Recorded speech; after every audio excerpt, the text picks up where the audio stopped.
Hello everyone, welcome back to my channel. Today's topic is device management.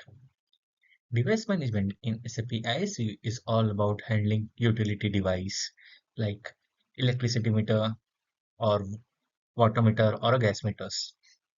These devices are installed at a customer premise to measure consumption. In this module, we will learn how SAP helps and tracks the entire life cycle of a device from installation to a removal or a replacement of a meter.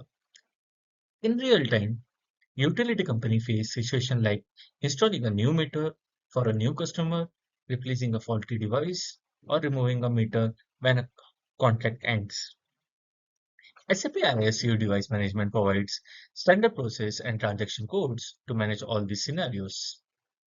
For an example, if a customer reports that electricity meter is faulty, the old meter is removed and a new one is created in the system, and then it installed at the same location. The system ensures that consumption data and billing remains accurate.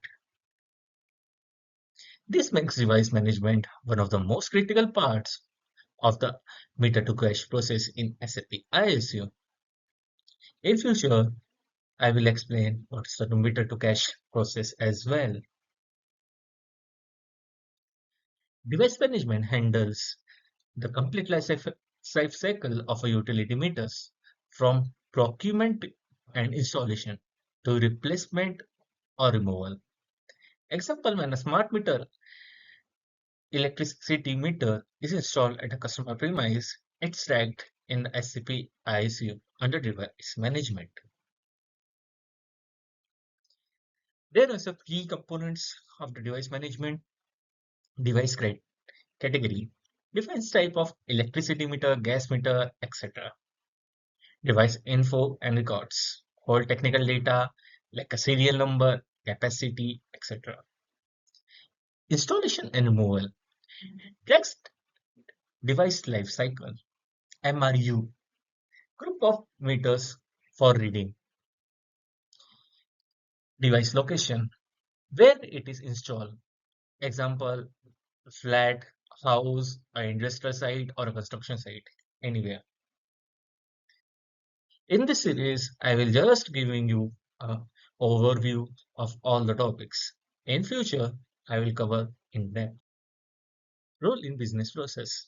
Device management ensures that every consumption unit is linked to the right customer and premise.